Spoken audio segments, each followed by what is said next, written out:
get started with our 56th Street and Earl Community Advisory Board meeting on August 20th. I want to thank everybody for coming out and for being flexible and patient and understanding as we worked through some electrical AV challenge. AV challenges. That was the word I was looking for. Something to do with technology, technological challenges. So, all right. So if we would mind, John, I think you're the co-chair, right? I was never officially the co-chair, but whatever happened? Jeannie had a last-minute travel change with her plans. Her neighbors were supposed to be coming. Well, then I will need a copy of the agenda. Yeah, so I was going to have you run the meeting since she's not going to be able to make it. And I will admit At least I'm not she'll very be good late. at this sort of thing, so. Well, and I'm here to help if you would like me to do it. Oh, So yes. Well, just you can. It's completely up to you. So I'll turn control over to you. You can help, and Okay. I will approve or deny your actions. Okay. Neither confirm nor deny. All right. So the time is 6:45. Excuse me. So, 5:45. oh, sorry, 5:45. So you're doing very well already. Thank God you're here. Call to order and introductions. I'm John James. I'm one of the volunteers on this cab. Now we go around and introduce ourselves. My name is Alan Barnes. I'm also a cab member because I live in the neighborhood. Same here. Okay. And you guys, I'm Wendy Flood. I'm the Community Involvement Coordinator for this site, and I'm also the manager of the Remedial Project Support Unit at the Arizona Department of Environmental Quality. Scott Green, I manage the WQARF program for ADQ. do you? Okay. Nicole Ozech, I'm the project manager for the 56 and Earl website. I'm Beth Seema. I work for the City of Phoenix in the Environmental Programs Office. Oh, welcome. Sir? I'm Kenneth Hayes. I just live near the, I'm just a little off that side. I'm actually closer to the other one. Right out of the edge of the I'm right in 56 between the foot. two plumes of the It's okay. 52nd I'm right and in the the middle of it, 56th so one. you're good. You, sir? I'm Jerry Smidler, a resident. Jerry Smidler, okay. I'm Les Holland, a resident. That's right, Les. We've seen you at our meetings before, I believe. And finally, I'm Jen McCall with NXP, okay, well, formerly Freescale, formerly Motorola. 3 different, And wait, you have a fourth thing. Well, Because we were you're gonna also a become cab member. Qualcomm. We were going to become Qualcomm, but that didn't. I was going to say, you're also a cab member, too. Oh, yeah. oh, you are a member of our cab. Yeah. They let me on. No, it's more we won't let you leave. So true. Item number 2 on the agenda is possible vote on cab applications. Do we have any? Yeah, so I put this on here because for the benefit of our cab members, Mr. Dan Sogden, he used to be on a cab as a representative of Great Hearts and the Yes. school. And so in over the last year or so, he has actually moved up to where I think he's like running the whole organization now. Oh, so he's not here at He's this not here, yeah. So he needed to withdraw his membership. However, Grey Hearts Veritas was going to look at trying to get somebody else to replace him so they would have representation on the board still. And they just didn't, they had not gotten a chance to, by the time of this meeting, actually designate somebody to sit on the board. So if I would have gotten the application and everything in, then we would have voted on it. So I wanted it on the agenda just in case. Yeah. But it didn't quite happen. So hopefully by the time we have our next meeting, we'll have a Great Hearts representative or Veritas representative, because I did express to them how much we appreciate their partnership and their help and their viable party, obviously. And more importantly, we're actually having the meeting in the source of this particular. Exactly. And they offer to host our meeting, so. Yeah. So hopefully by the next meeting. So that's why that. The last meeting, I think there was someone here for Yes, That it was was the Dan. gentleman he was talking Yeah, it was Dan. Yeah, Alan. Who's Christy Seltzer from Great Hearts Association? So she's my contact. So that's who I put in as my contact for Great Hearts. If anybody wanted to contact Great Hearts, because they still have a seat on the board, we just don't have an actual person. So she's the contact as of right now. Like she's the one that I sent the report to. She's the one I've been working with. So. Does that mean we're missing one person? Then is that why we have one blank? So when we get the Veritas person, we still need to find another? Do we have to have 6? No, you have to have 5. Oh, okay. So we're okay. Quorum's 3, so we're doing fine. Okay, all right. But I mean, never hurts to try and get some more people. So. Okay, so we can move on with that one. Jen's thinking just like me. She wants to get the top. I think that went, just one more piece of tape. I missed it. I missed I it. actually got an aerial view of my apartment Use your- complex. There you right go. on. Really? You're on. All right, item number 3 on the agenda is presentation and review of the 56th Street and Earl Drive draft remedial investigation, the RI report, and site activity since the last CAB meeting, which the last meeting was quite some time ago. I believe it was it 2014 or 15, I believe? But you've been working regularly though. Yeah, the CAB, as the CAB knows, they've been getting updates as we have them, at least once or twice a year, and then just felt that, and then they sent the information off to their different groups and organizations. Just for the record, the last meeting was held Monday, August 11th, 2014. Same At month? the Great Hearts Academy. That's right. And a lot has changed Didn't think here. it was that long. Yeah, but, Time's gone so fast. yeah, but like I mentioned, we've kept our CAB members informed as part of the commitment to them, and they've been passing it along to their representative groups. Well, so- Oh, Off you go. Item 3. Jen? Okay, so I'm going to go ahead and go through these slides on the RI, and this is basically an overview of the RI report that was released for public comment on July 5th. And By the Wendy. CAB members got as a PDF on a disc. Yes. Yeah, they, Wendy, I think you shipped those out. Mailed it yeah, out, yeah, no, Cole helped me, but the CAB members got their copy. It was also posted online, there was a link online as well. And then anybody could have called for other means. Does anybody see this okay? Do I need to turn off some more lights? Oh, no, I think. We good? Yeah? Okay. Scott, because you forgot your glasses, so you good? Oh, here's a handout. I'm good. I can see. Okay. Do you have a handout? Yes. You good? Okay. All right. Go ahead, Jen. Okay, so here's an overview of the presentations, the CAB, as Wendy said, it's going to be a CAB update, the presentation of the RI overview, and then in this presentation, there's a real succinct description of the ERA, which is early response action, which is what the remediation, the treatment plan that's out on 34th and McDowell Road. And then Nicole will present the ROs, or the remedial objectives. Then there's a Q&A, and that's it, the next steps that we'll go over. So this is a rather distorted picture of the plume, but this is off the ADQ website, and you can sort of see the plume has moved off the facility. Can you point out where Great Hearts is on that?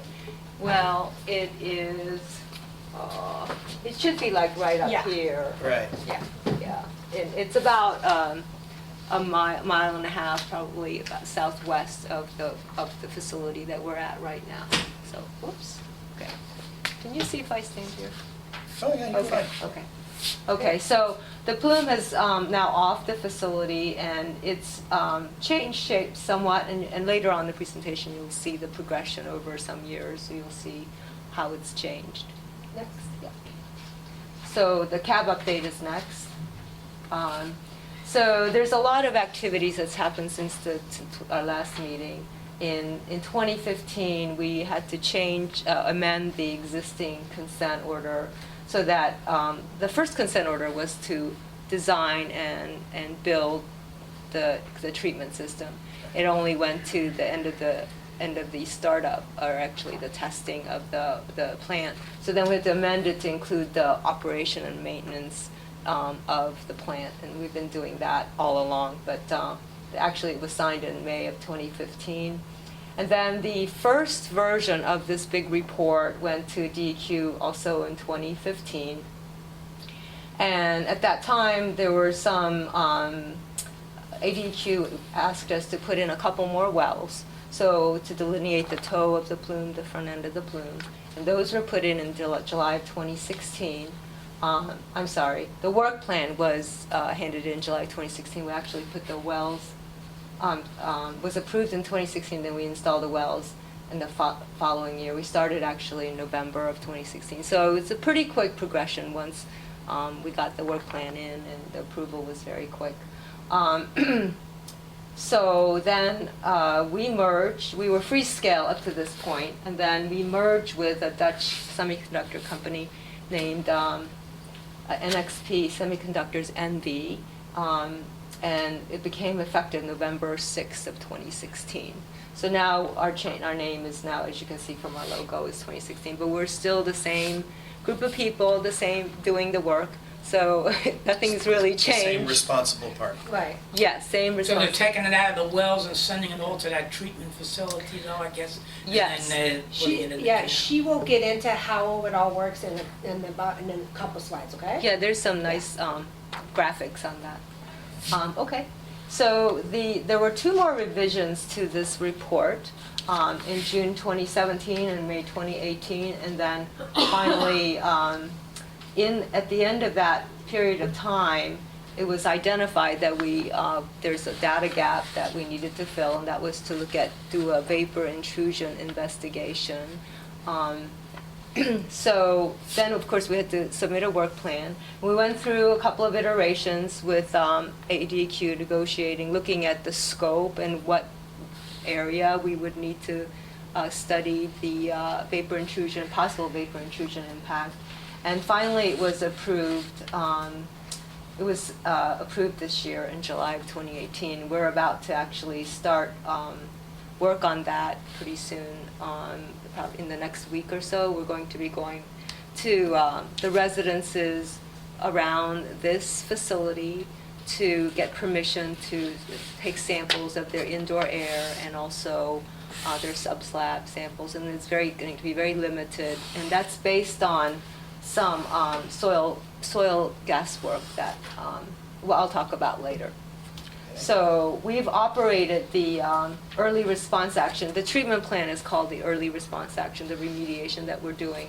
And we've just operated it continuously since November of 2013, except for when we can't run the plant because SRP can't take our water because of certain storm conditions, or we need to maintain the plant, or there's not any demand for the water. Or canal dry up when they clean the Canal canals. dry up, yes. So we're pretty dependent on the SRP folks because they're the ones that operate that canal.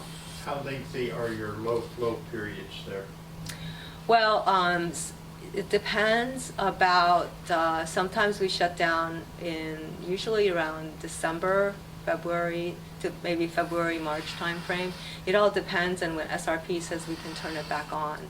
So we are in close communication with them. It depends on whether there's demand for that water downstream. What's the average, like a month or 2? No, it's longer than Oh, that. okay. Yeah, it's longer than that. I would say probably 2 to 3 months. And in order to get through this presentation, if you guys would make notes of your questions and save them for the question section that she has got built into this presentation at the end, I would appreciate it. And she may cover it too, you never know. And she may cover them. Okay, so, Oh, I think I went the wrong one. yeah, other Sorry. way. Oh, So here's the overview of the report, and I know you guys have seen this, so I'll try to breeze through it because there's a lot of slides. So this is the WQARF process, and this slide is from ADQ. And we started way back here with the remedial investigation back over here, and then went down to the WQARF registry. I'm sorry. yeah, that's Can you the say? PI. PI, sorry, Yeah. preliminary investigation. Yeah. I can't read that. Do you want me to go? Yeah, go over why don't this? you go Okay. ahead, Wendy. So these are much better, thank you. Oh, So yeah. these are the WQARF phases, and so this is just how the process works, to kind of familiarize everyone. So initially we have a preliminary investigation, then once they figure out it's a site that qualifies for WQARF, it gets listed. Then we can do an early response action at any point in time, depending on what information shows us. We start a potential responsive party searches, and we jump right into our remedial investigation. So that's pretty much where this site was up here in this blue area for a while as they were building the RI. So RI is where we are now. And then, as noted, Jen, as all you got contacted about, there was once the RI was submitted, when the draft RI phase right now, and it was released on July 5th for public comment. And then the rest of the WQARF process, we're also going to talk a little bit later about the remedial objectives that tie into our remedial investigation report. Part of the report is doing a land and water use study of the wells in the area, how the land and water is going to be used, or for us to keep in mind. Then we go into the feasibility study, which pretty much lets us see, well, now that we know what we're dealing with, how we're going to clean it up, what are all the different options out there. Proposed immediate action plan, what do we propose to do to clean it up? Then we make a decision about the remedy, and we implement it, and we just keep on working. So that's the summary. Are we at the draft RI? We are here. Yeah, but we're not below that. No, I just went through the whole process just to kind of remind Gotcha. everyone Okay. what's coming up. Just wanted to know where we were. Yeah, so we are right here, which is why this is kind of highlighted right there. Boom. Make sense? Right, we are there in terms of the steps, the administrative steps, but we really are down below in terms of the physical Yeah. remediation because we jumped ahead and did the ERA. Right, that's what I thought. Okay. Yeah, so we're doing operations and maintenance, but we're back here for the. Administratively, Yeah, got that's it. where we are, yeah. Okay. All right. Okay, next.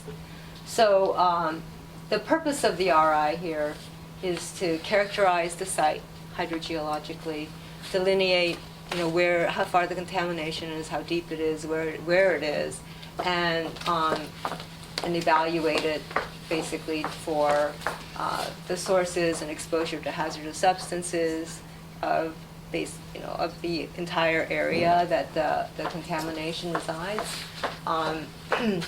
Also, the land and water use study that Luendi talked about, it looks at the current and reasonable foreseeable uses of the land and also the water. The goal of the WQARF, it's different than Superfund that you had alluded to.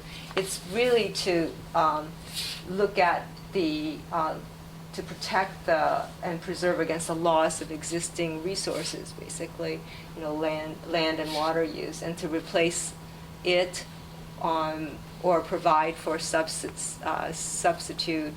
if you can't restore it, to prevent really the loss of use of whatever that resource is due to contamination or releases at the site.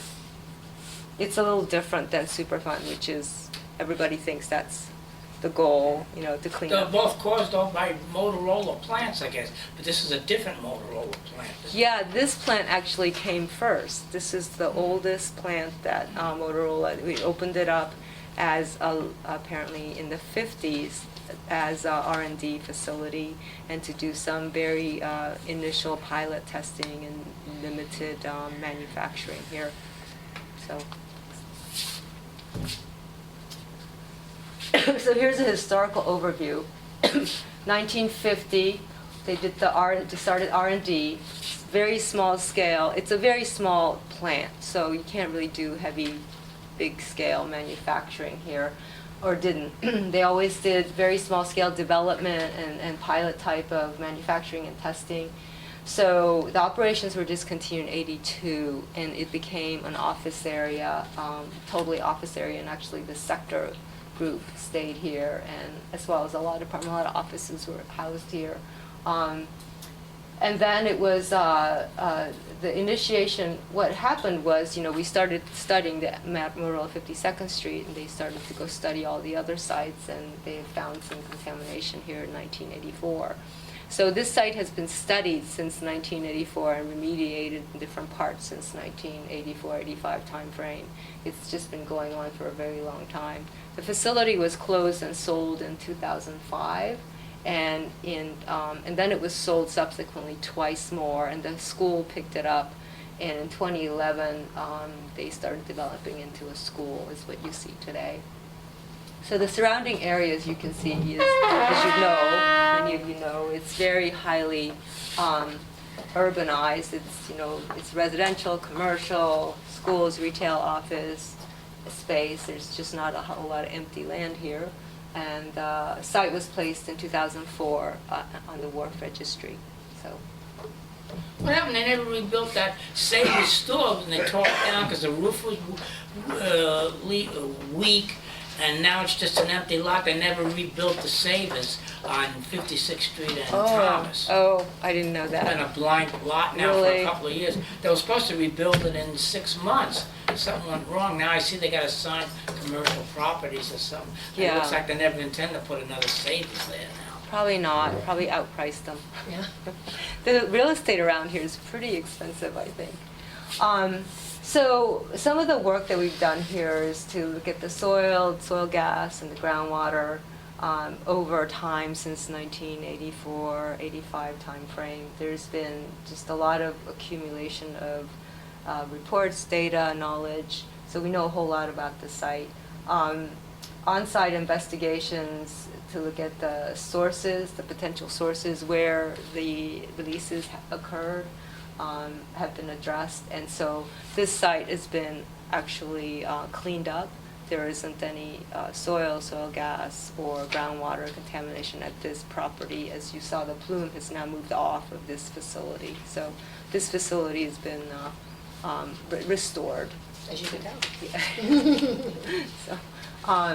So then off-site investigations were conducted also, and you know, as you saw, as late as 2017, we were still putting in wells, you know, in the front of the plume. So the contaminations of concern are TCE and PCE and the daughter product 1,2-DCE. Basically the same contaminants that are prevalent in the VOCs in this valley. There are cleaning solvents that were very commonly used by everyone back in the 50s, 60s, and also in the 70s. Dry cleaners use the PCE a whole lot. So you'll see PCE associated with a lot of dry cleaning sites. So they're also known as VOCs, so we may use it interchangeably, VOCs, TCE, PCE, at this site. So the hydrogeology is such that the basin fill, that's the finer grained material, consists of silt, sands, and some gravels, and and you'll see a cross section here coming up. So it overlies the bedrock, but it's part of the alluvial aquifer, and so most of the impact, because TCPC is heavy, it sinks down to the bedrock area. So that's where our extraction wells are located, so that we can remove it from the area where it has the highest concentration. In the eastern portion, which is where we are, closer to where we are physically here, there is some impact to the shallow bedrock. So some of the contamination has gone into the shallow bedrock areas, and I'll point that out to you when we get to that slide. Oh, here we are. So we're here, the former 56th Street facility, and you can see this line here is the bedrock line, and this is the water table, and this here is the ground surface, the top line. So I'm sorry, it's kind of hard to see that, but the lighter brown line is the ground surface. The blue is the groundwater level.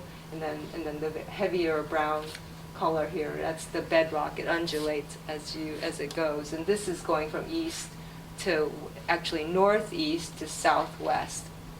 And this is supposed to be green, kind of blob here. It's contamination kind of. We kind of try to draw it in according to what the well concentrations show.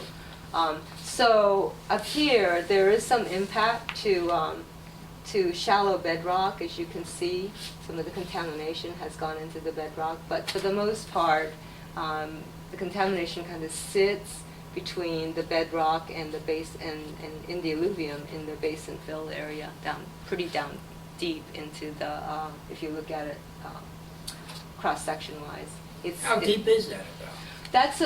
This can be, this about 20 to 40 feet in different areas, and down there it's about 100 feet or so. So as you go west, Gets deeper, yeah. Mm-hmm. So this is just a little drawing of where the extraction wells are, and if this is a cross section of along the Grand Canal. So this parallels the Grand Canal? Yes. So This is the eastern side, and that's the western side of the Grand Canal. So there's 4 wells along the Grand Canal. These are the 2 extraction wells, and those are the monitor wells. So the extraction wells go all the way down to bedrock. And if you go to the next slide. Oh, sorry, maybe it's not the next slide. Maybe one more slide. Go forward. Oh, I'm sorry. Okay, we'll get to that other slide then. So this is the groundwater flow direction. It goes from northeast to southwest. That's just the way it works in this valley.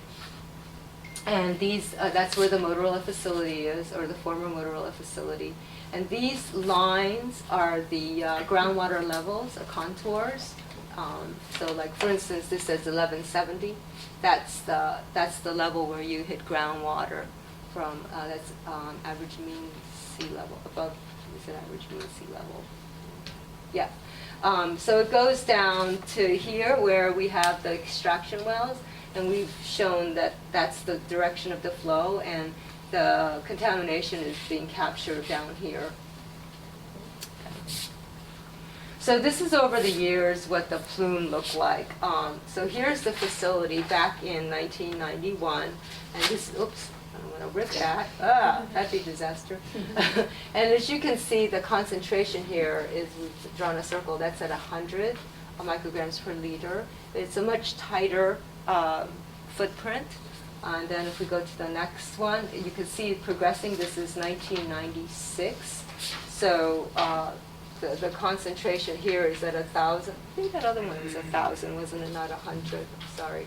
No, Oh, it it says says it's 100. 100. That's interesting. Okay, so here it's 1,000. And so the 100 concentration has expanded as it's going down. And this is from 2012. As you can see, it's heading way down. This is where the treatment plant is, way down there. But it's becoming attenuated as it goes down.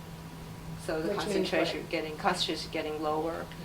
I mean, that makes sense. And more dilute, in other words. Right? It's getting, yes, it's Nope. spreading out, Sorry, getting lower. sorry. That's okay. I'm like- Was that the next slide? No. Okay, where Hit were the we? wrong buttons, I'm sorry. Okay, so this is the current plume. This is from October of 2017. So the shape of the plume has changed somewhat now. Instead of keeping going southwest, it's turned westerly. And the toe of the plume is, I believe the numbers are around 15 at this level, at 43. I think it was, last time I looked, it was about 15 parts per billion micrograms per liter. And so, you know, when we showed that cross-section, this is the actual cross-section right through the middle of the plume. Okay. So we're going to go over a little bit of what we did with the soils, remediation, investigating the soil source. So as I've said, we've studied this site for really a long time. Initially, they came out with a source report, basically on interviews and whatever records they could find. So they wanted to look at the soils investigation conduct and look at the VOC, TCE, PCE source areas. Took a lot of soil borings and so also soil gas. Back then, they used soil gas to identify where the sources might be. Soil gas that would be just drilling and taking samples of soil gas rather than soils. 2011, when the school was being renovated, they had hired a environmental consultant, and they did some soil gas studies, and found in one of the buildings that the indoor air was a bit higher than what was expected. So we came in and worked with them. Maybe it's in the next one. Yeah, and so it was under Building 3. Came in and removed a lot of soil. We cut out the slab area, removed a lot of soil, and found an old buried concrete vault. fortunately, the bottom was still good, so we just removed it and then we filled it back in until we got to clean soil, and we filled it back in with clean soil. So before the surface was finished, they put in a passive system, basically to, in case there's anything that could come up, it would be passively removed by a fan system. It looks, they call it, I can't remember what they call it, but it looks like a Rubbermaid stool with legs on it, and it's a whole floor that's laid with that, and then they put concrete on top of it. So there's no chance that it could come up through the slab and contaminate. But they've tested this site or this building since then, and it's all come out clean. So did remove that source. What was the reason for having an underground vault in the first place? Well, okay, so this building, since it was developed over the years, Building 1 obviously was the first one, but they didn't build things all at once back then. They built the first building, the second building, and third building. I don't know why they buried it, but it happens. So it was under Building 3. So they probably had some kind of a treatment system here, or some collection or treatment system here. And then when they built other buildings, back then, I don't know why they did it, but they probably just filled it in. Next slide. Next slide, okay. Oh, there it is. Very good, okay. There you go. So these are the different areas that we've remediated. So DW is dry wells, soils removal, soil vapor, right here. We did the SVE, which is soil vapor extraction. So this site has been remediated a lot. Various areas we've removed. I know there was over here in the soils area, they removed a big concrete structure. So they removed all the sources that we know of. And so the environmental firm that the school hired has also done a review and tested everything. So it's a clean site now. And the school is very happy with the way things went. Yeah. From what Dan had mentioned. Oh, They're good. They're very pleased. We were under a very tight schedule because we came in, I think, in April, and they wanted to open the school in August. Oh, yeah. So we really worked pretty hard to get that done. Okay, so here we go on to the land and water use study. So the boundary of the land and water use study is a 1/4 mile beyond the plume. Yeah, I'm gonna make this bigger. As big as I can. Yeah, it's a Keep little going. small. Then a 1/4 mile beyond, and you can see that with a blue outline. And then ADQ asked us to include the old facility itself, right here, where we are. So that was extended, include the facility. Go ahead. Go ahead. Land use. So we went over the current land use of the facility. Right now, it's a charter school. It says K through 12, but they told me it's K through 8. I don't know. Whatever.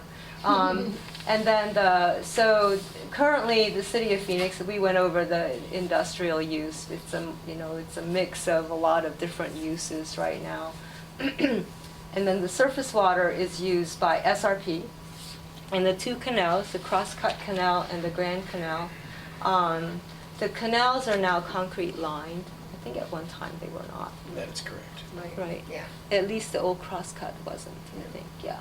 And then to convey water from the Salt Verde River systems, as well as the Central Arizona Project and the SRP supply well. Sometimes they pump water and put it into the canal for their uses.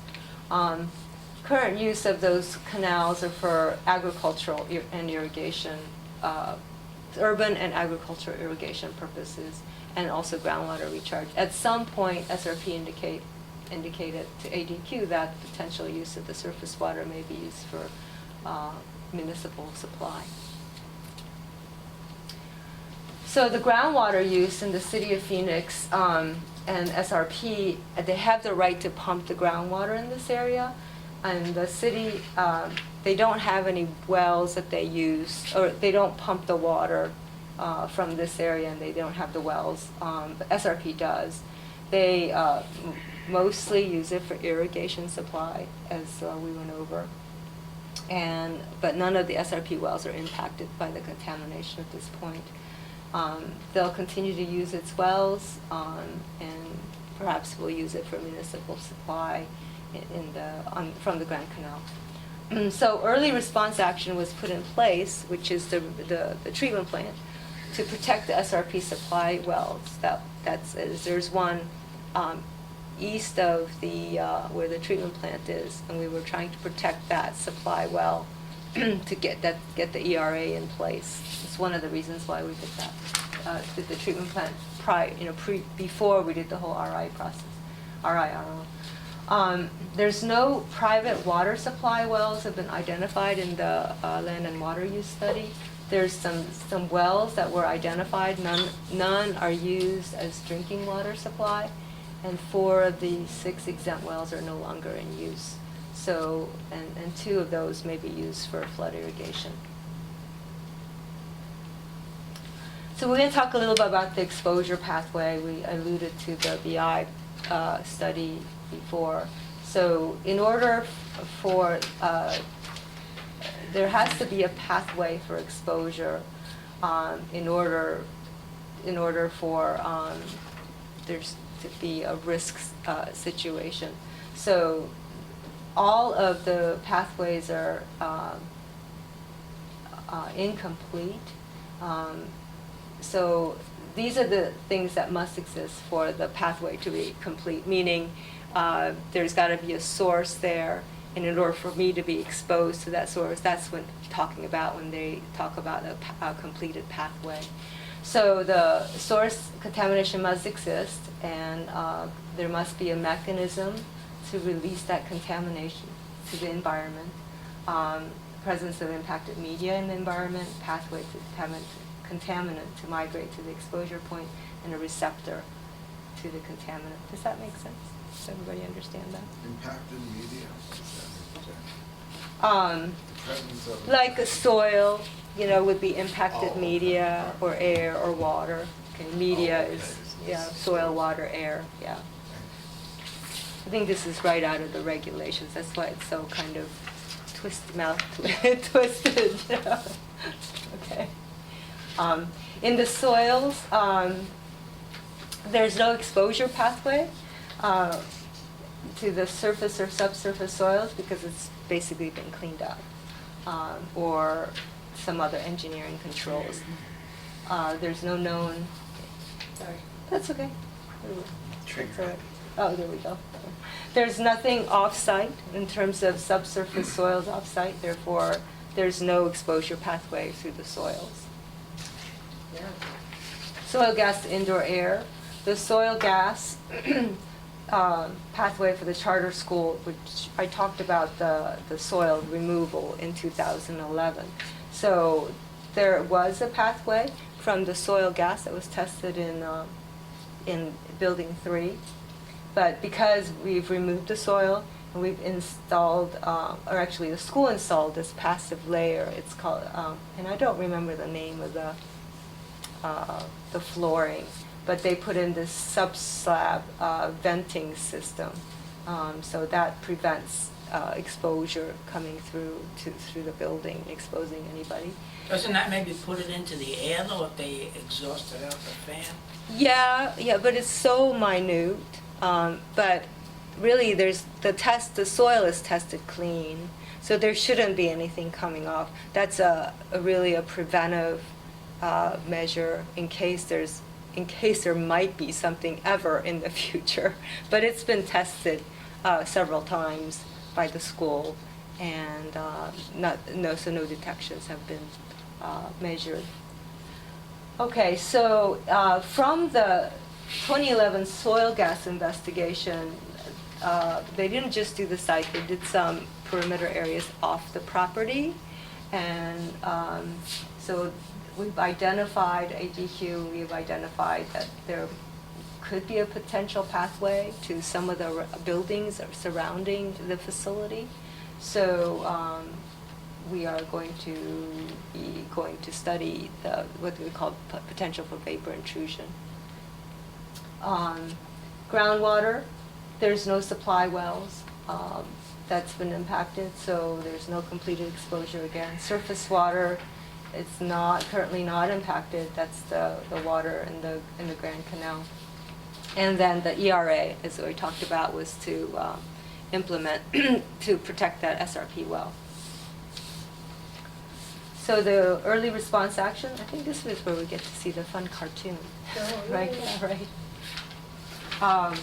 So the statutes, actually it's not, these are the rules, actually, not statutes, Yeah, these are allow for an ERA to be performed if it meets one or more of the following reasons. If there's a risk to public health and welfare or the environment, protect supply of water, and to address sources of contamination, and also to control that contamination early, so that we can limit the scope of that contamination to implement the remedy.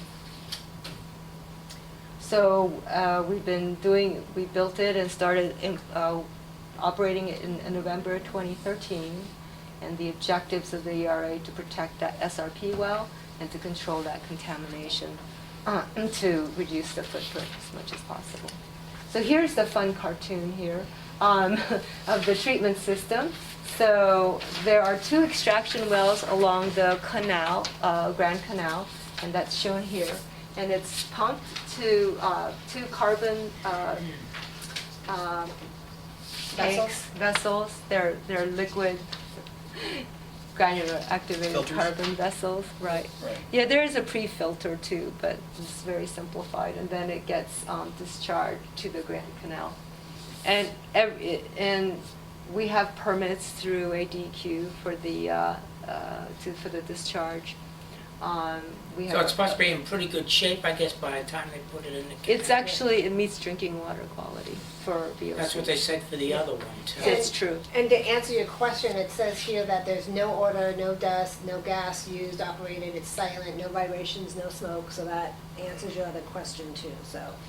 Good? Yeah, it's very quiet. You can't hear anything really Oh, I operate. wasn't asking about the noise, I was curious about vapors, you know, the Oh, air. no, there's no vapors coming off it. It's a liquid. Oh, I thought you were asking about that. It's a liquid system, Sorry. yeah.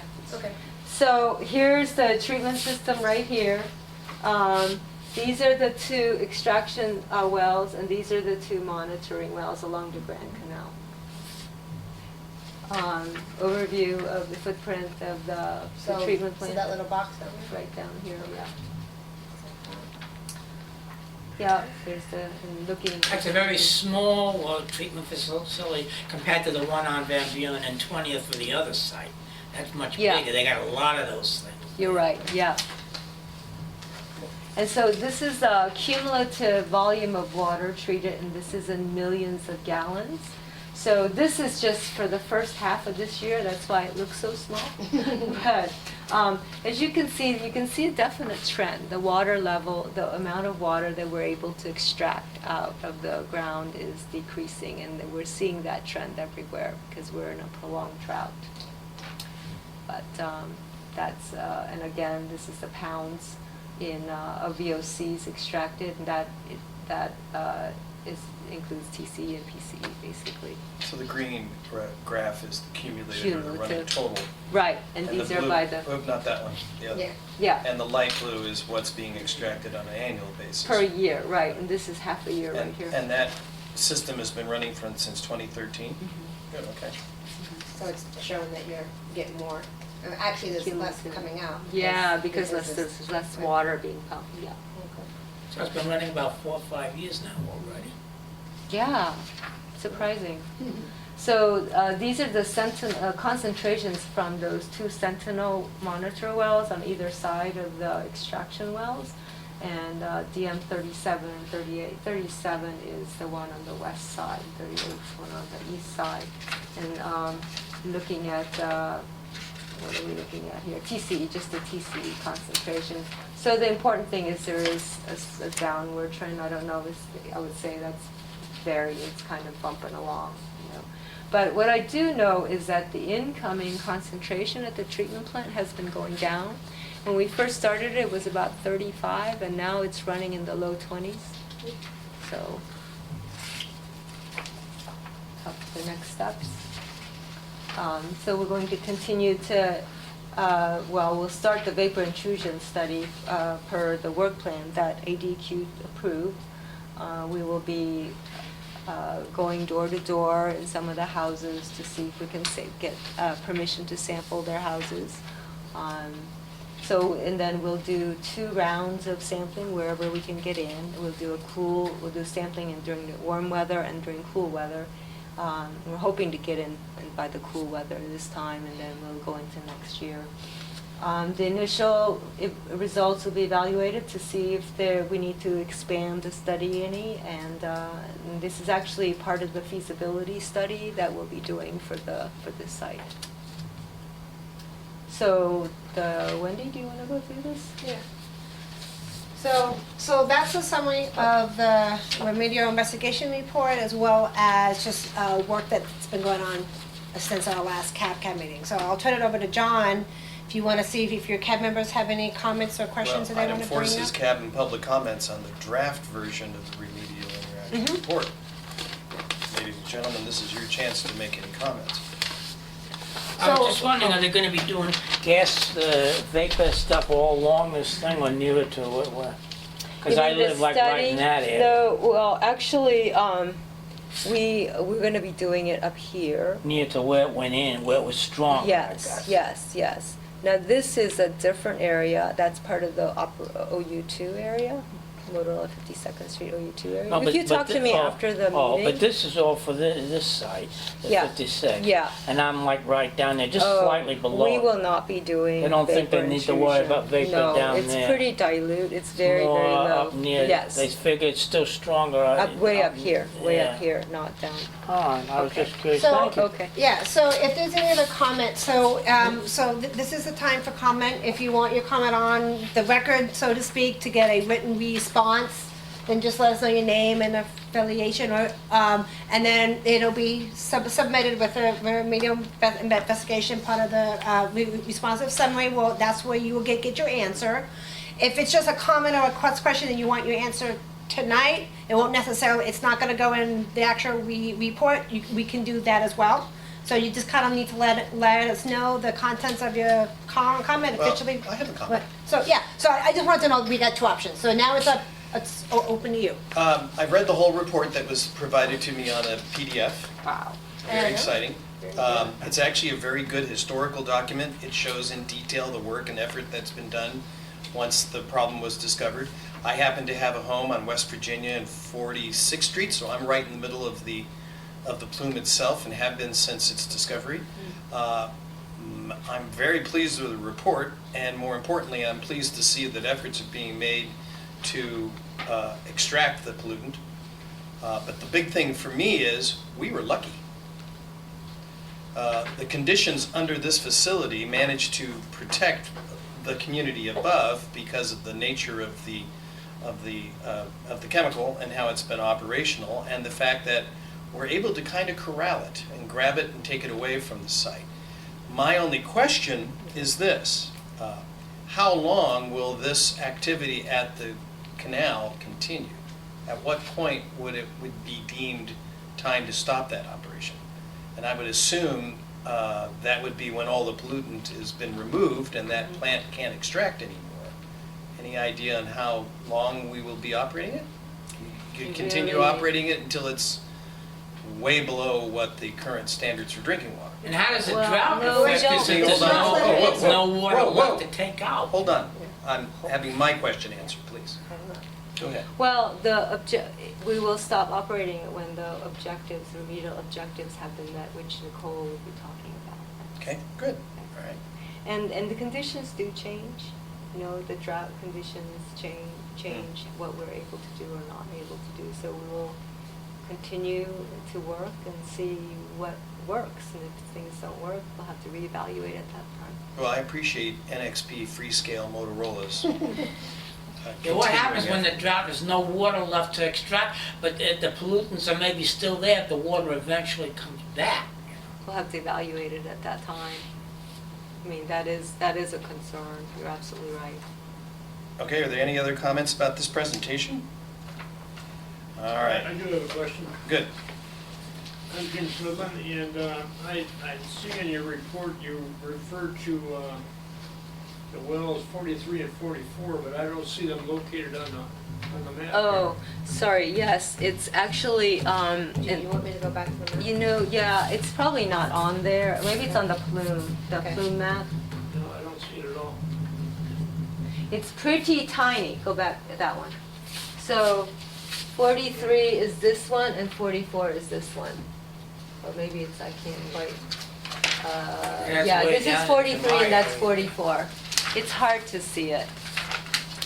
So it's down near the western end of the plume. Yes. Yes. It's right near the blind center down in there. Oh, And there's Circle K where I go all the time. That would be past the mm-hmm, 202. mm-hmm. Yeah, and the canal, yeah. Any other questions? All right then, we move on our agenda. We'll move on to the, Item number 5, presentation review of draft remedial objectives report. so we unfortunately do not have a hard copy of Nicole's report for you all to follow along. So we hope it's okay for you all to be taking a look at it up on the screen. There was a communication error with our copy center. Did you find it? Nope. on Okay, the actually, desktop. here's PowerPoint. Let's go to It's right open, next to it. Is it already open? No. Okay. So here, Can I just can you do get out of it? open and then go to the, no? Because I put it in here. Oh, you put it in there. It's on the phone drive. Oh. She put it on her desktop too. Oh, you did? Oh, okay. Yeah, so let me Oh, just close never this mind. up, and then I will find it. It's right here. Oh, perfect. Mhm. Yep, okay. Oh, here it goes. Yep. Oh, what happened? No, no, this is the upgraded version. That's why. There you go. Oh, okay. Excuse me. Yeah, we All actually right. have something upgraded. All right. All right. Okay. Okay, so we're gonna talk about. Now remember, when she says next, then you press. I'm just so excited. We're going to talk about proposed remedial objectives. Next. Next slide. Yes. So Wendy went through this chart before of the different work phases. So Jen just talked about the draft RI. I think the next. Yep. So we're at the remedial objectives report, and we're here to solicit ROs, or remedial objectives, the abbreviation ROs.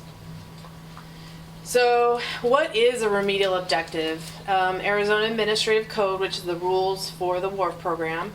Remedial objective means the goal as established through the process in the R18-16406, which is again the WQARF process, to be achieved by a remedy selected under this article. So really, what does that mean? So the ROs are defined in terms of words, and they're defined in terms of resource use. So the resources were identified in the land and water use study, which Jen went over as part of the RI. So it's just how we're going to meet an objective through a remedy. The remedial objectives report requirements, again, also found in the rules. The report shall state the remedial objectives for each listed use by protecting against the loss or impairment of each listed use, restoring, replacing, or otherwise providing each listed use, timeframes when the action is needed, and the projected duration of the action needed. So that was a description of the report that was put together, the Yeah. Jen description. Yeah, that's what was required Okay. in the. No, it's not what Jen did, it's what, this is a separate section of the report. Right. Yeah, it was in the appendix. That was included in the PDF appendix. Yeah, Okay, it was thank you. appendix. Yeah. Do you remember offhand, Jen, what appendix it is? It's just like just like the RI report has to touch on certain things, the RO does too, and this is what they have to look. Right. at. So yeah, the RO report was in there as a draft. Okay, that's just I want to make sure I can't remember had the it. appendix. Okay, yeah. cool. Right. So proposed RO for soil. I'll read it since you guys don't have a handout.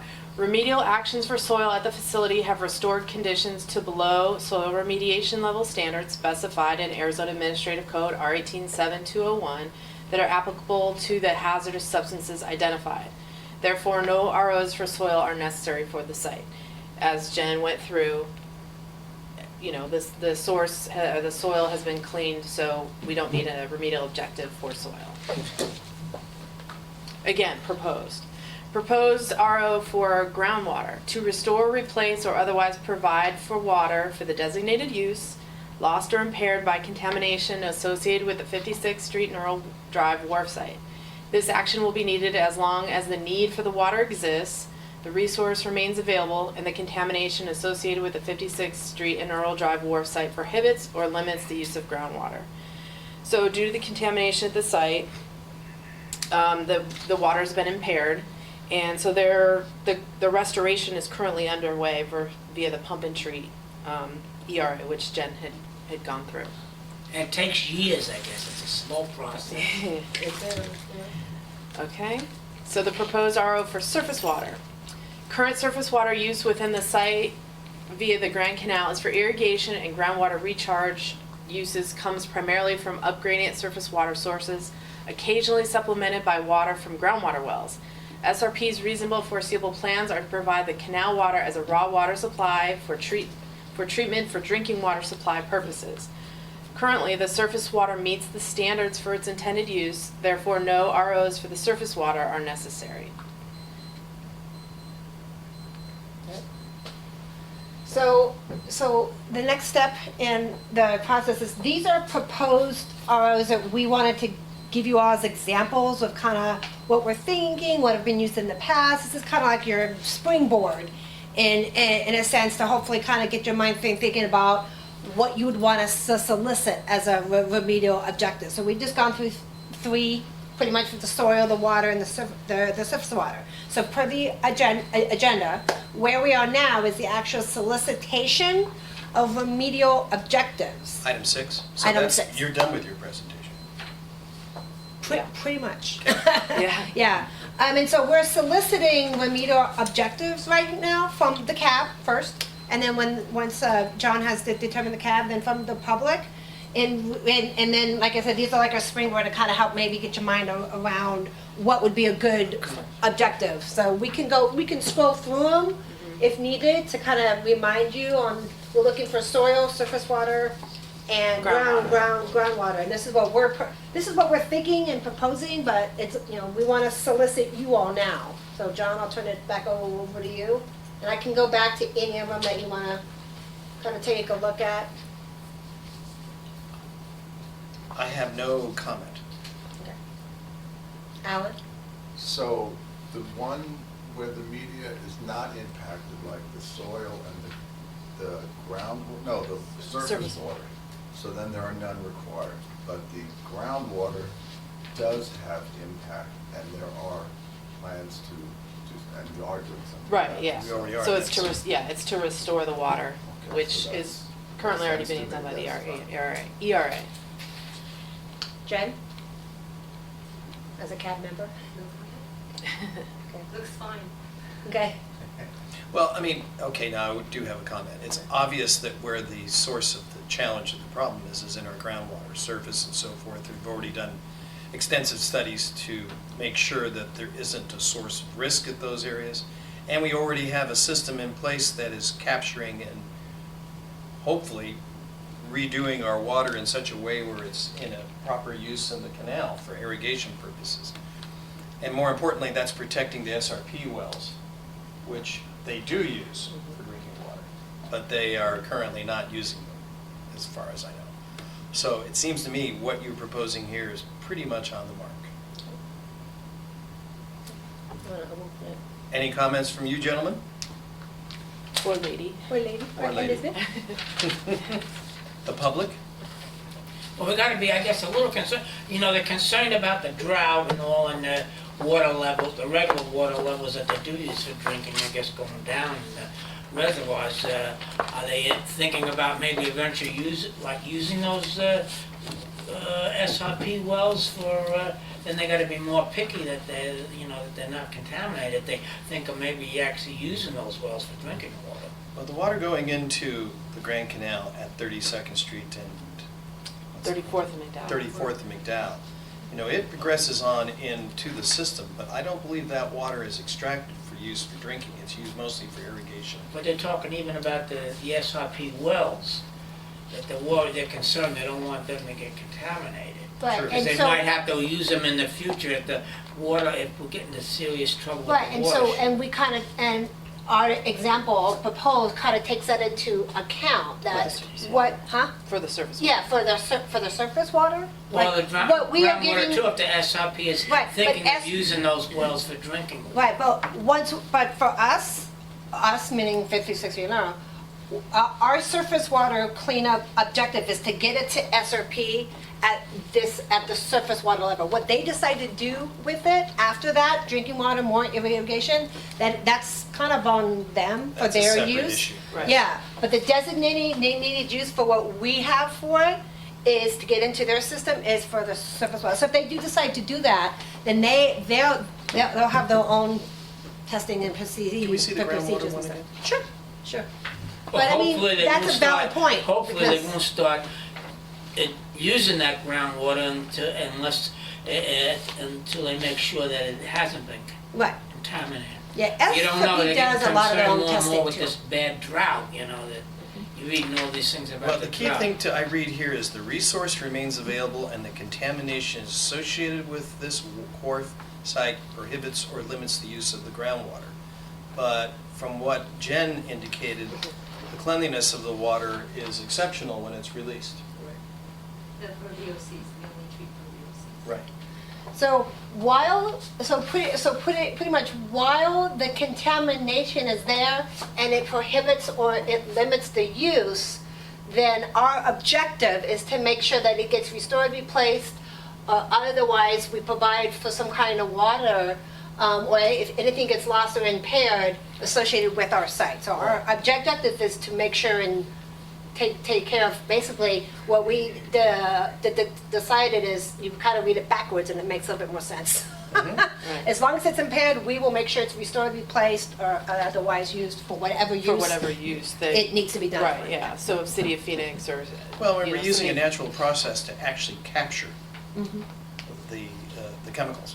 We're removing them slowly, and if you noticed, as in Jen's report, what's under here now and working its way to the southwest is very different from how it was just a few years ago. Right, So I'm excited for that because I see an improvement.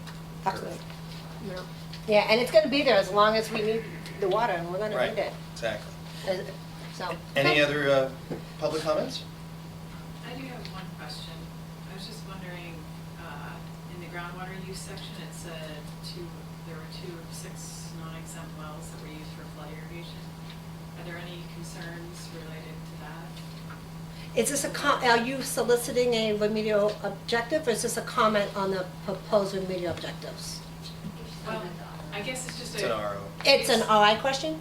Well, I guess it's a little bit of both. I mean, if there's no concern, then it would really be part of the RO, but I guess if it was a concern, then Okay.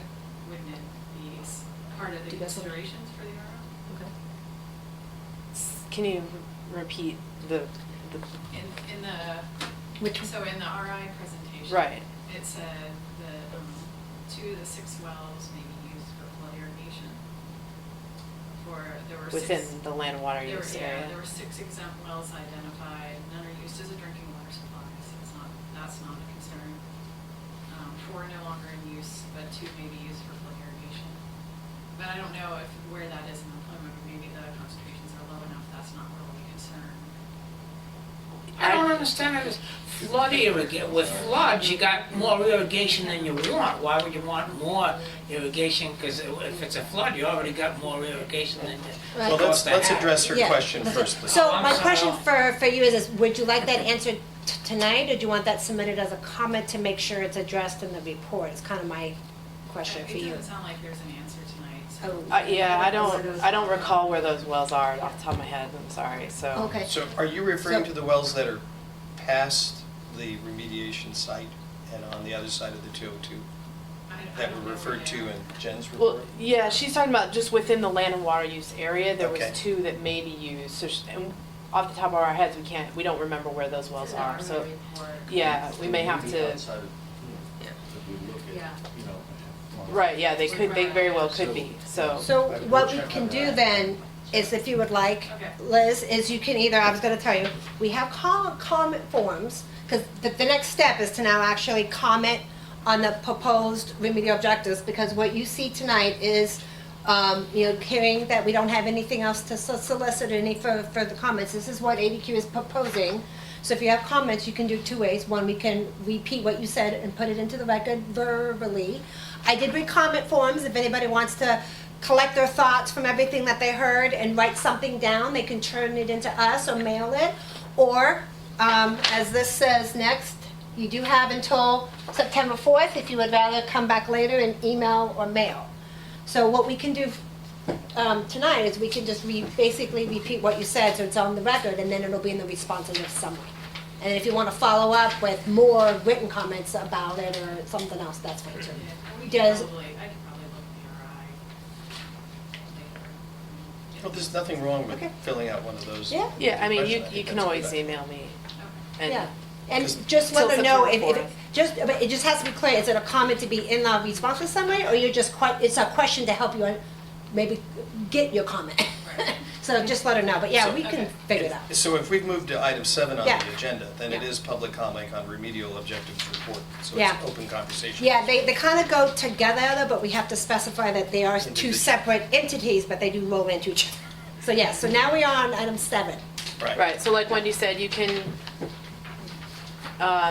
make comments now verbally, or if, like she said, if you want to write it down and hand it to us, or mail it in, or you can email me, or you can mail that in to us, or you could even be really fancy and write it down and email me as a PDF. So whatever works for you, there's a lot of options there, so. Are there any other comments from the public or from the CAB? Item 8, future CAB meeting agenda discussion. It strikes me that since the timestamp and everything is September 4th, it would make sense to have a meeting sometime after that, but the real purpose of that meeting is not clear to me. At this point, after September 4th, how long will it be before the report is actually not a draft anymore? And it's final. Yes. Usually takes about I think a lot of it will depend on how many comments we get. If there's a lot of comments addressed, it's also going to take a lot longer. But if we have basic kind of upfront comments or not that many, it could take a month or two to finalize it, right? Scott, what's the average? I was gonna say, it's in the, 45?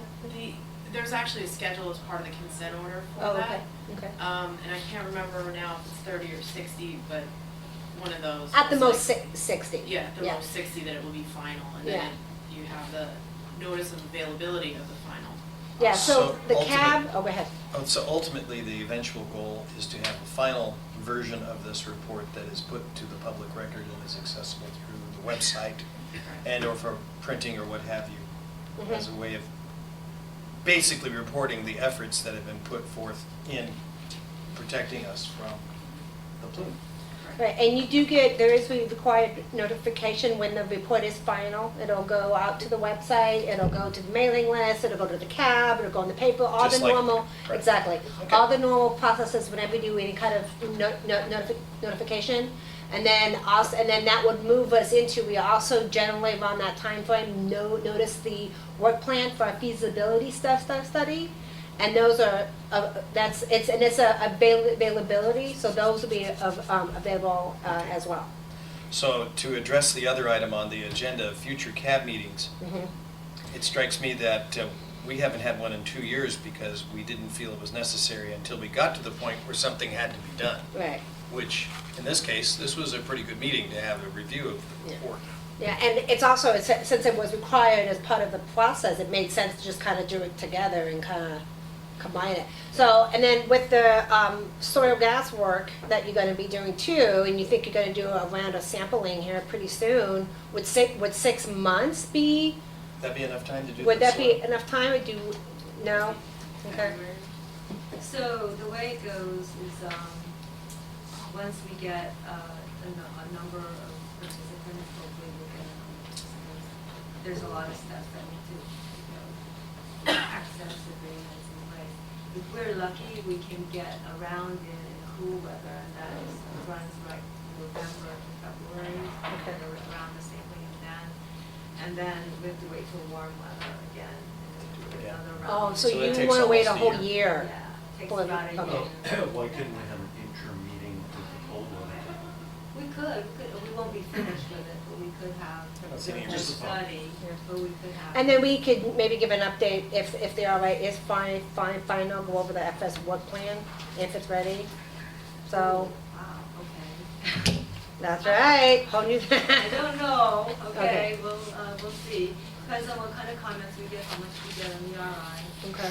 Does it make much of a difference with soil vapor gas, whether it's cold weather or warm weather? It can, it Mhm. absolutely can, that's, Expansion and contraction. yep, yep, gas travels faster or slower, just So depending. when do you tend to get, So- when would you have the tendency to get more gas coming up?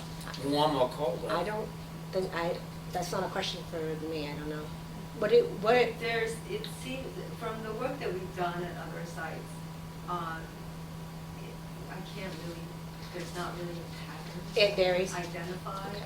because there's so many variables in terms of buildings Mhm. and, you know, slabs and building some. construction. Okay. And also what people store in their houses, So do we want to maybe just shoot for 6 to 9 months, depending on Well, when I think the we should check in 6 final? to 9 months to Okay. see whether, where we are in the process makes sense to Sure. do it. But it feels to me that at the least, it would be 1 year.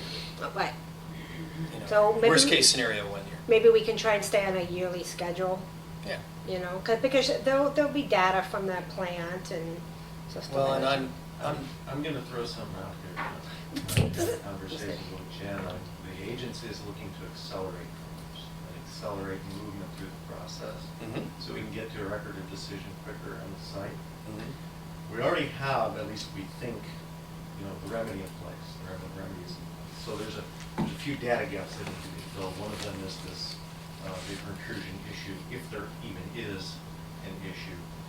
The feasibility study should come in short order, should come pretty quick, I would think. So, I don't want to stifle the data collection efforts or push them too quickly. However, I would encourage a quicker resolution of the feasibility study. Well, I would considering- like to see a feasibility study by the end of the fiscal year, by June. Yeah. And that is actually a great time to have a meeting, because that's when they go over, like, most aggressive, least aggressive, middle of the road, all the options, the variables, the cost, the technical feasibility. That's where they kind of throw the options on the table on how it gets picked. So that's what I would recommend, that when we have an idea, in about 6 to 9 months, we'll check in, and if it looks like the feasibility study is gonna be done by the end of the year, then I would say do it then. Okay, that's fine with me. Yeah. And besides, your block diagram made it clear that although there's a certain protocol in the block diagram, we've kind of leapt ahead in certain areas, especially when Right. it comes to the actual Cool. plant, Yeah. which I'm thrilled with, by the way. Wendy can also, I know she's been sending out updates, so we could also update you on any data that we want to get out to you. So maybe you can get out by way of email, so we won't be in the dark, about what's going on. We do that like every. I try to do it every, like, 6 months. 4 to It's 6 supposed to be months. every quarter. Nicole wanted to say something. Oh, I was just gonna mention, as far as having a meeting, don't forget about the school being available, Yeah. that, Oh, during holiday. probably June, The summer. July, June, July, it's probably not gonna be available to us, because school won't be in session, so, Well- as far as planning a meeting, like April or August might be. I believe they have operations year-round, but Okay. just limited operations. So that's a valid point, we'll kind of look at that if things goes on. Okay, so then, so for the next meeting, it'll be obviously whatever site status update we have with either the VI effort or the feasibility study, information how the plant's still doing. If you reach Um, out by February at the latest. Yeah, and I'll reach out to you all January, February to let you know how things are going, and we'll see where we are, and if we need a meeting, and if not, then we'll push it to probably June timeframe, but you'll hear from us by the beginning of next year, Okay. okay? Uh, So John, Last item, motion to adjourn. Alan, I oppose. okay. Okay, We're adjourned All right, great. at 7 o'clock. All right, so even though we Right on the started late, we still ended pretty decent. That's so- nice, we ended early and we Thank you. started late, but All right, so get your Famous cord. for the, I had to send her a note. She goes, my monitor's not working.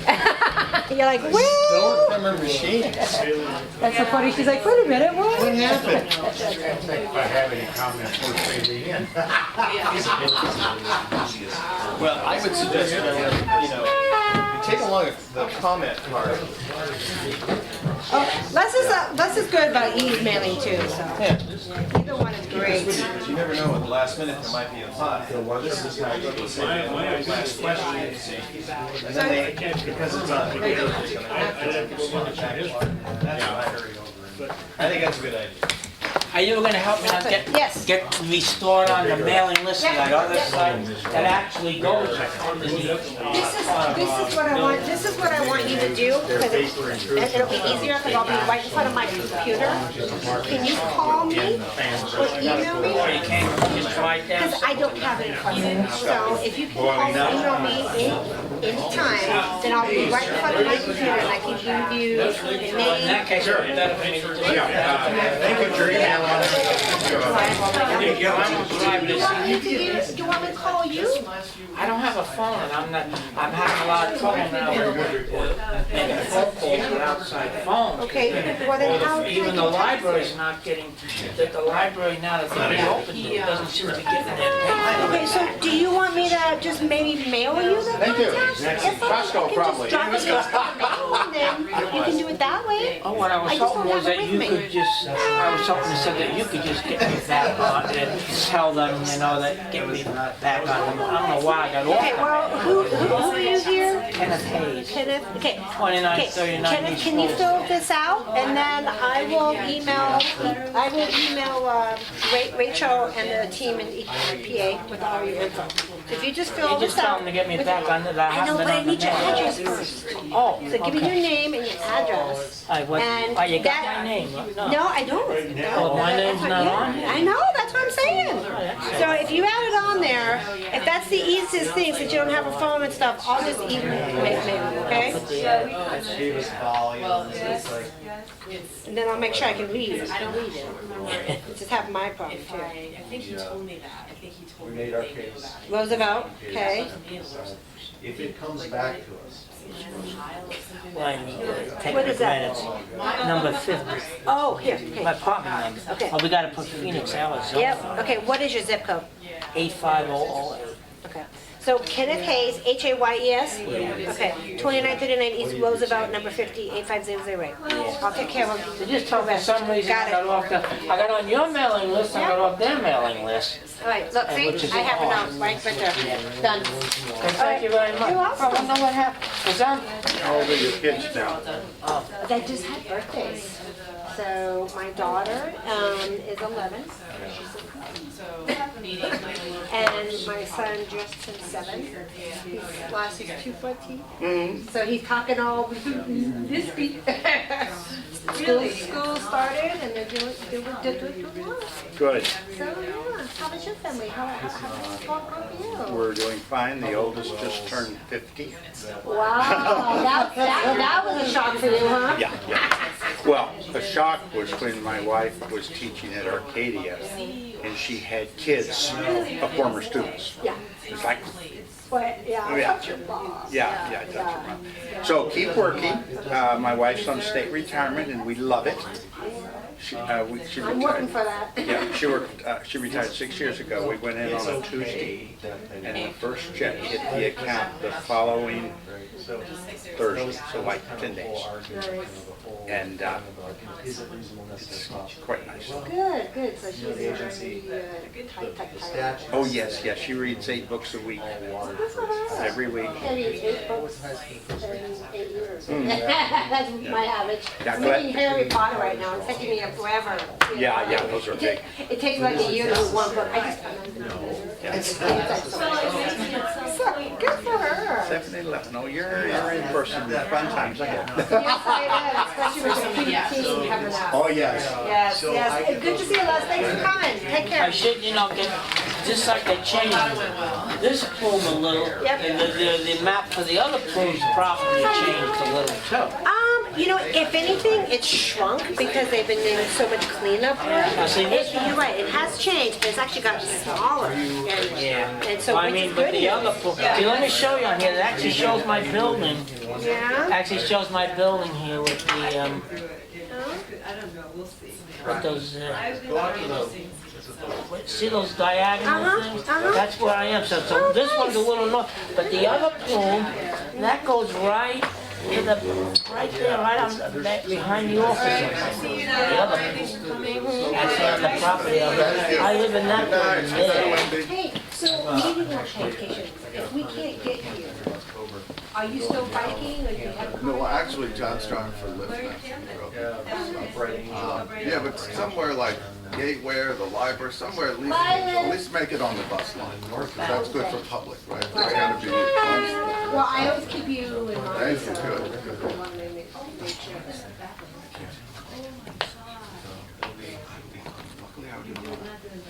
Well, Well, I think during the school right now I have. time there is, because like that board I right found here the is locked. teacher, really? Yeah, and I think I I have to know get it. those. All right, but no, that's fine. That way the public, you would have it somewhere that wasn't a bus. Oh, so, Oh, it's only a little more than Phone 2 number, blocks whatever, from you here. got it. okay, yeah, and if you change anything, let me know. Okay. It's only a little more than 2 blocks from here. So I always Okay, get oh, your, good. But anyway, so the building, my building's here. Wait, I what? always get your snail mail because I'm not moving. Okay, good. You know, that's my If house. worst comes to worst, all right, sounds good. All right. So my building's here, this Yeah, plume's yeah, you showed slightly me. north, Yeah, you but showed the other me. plume, the other one for the 52nd Street, that actually goes right at the back. The edge of it goes right on the back of Well, my that's building. 30 seconds, so 50 Well, I mean- seconds here, so Well, yeah. the So- Superfund side. Yeah, so it So that comes one goes down right, this way. yeah, and it goes right on the back of my We're not building camping. complex. Yeah.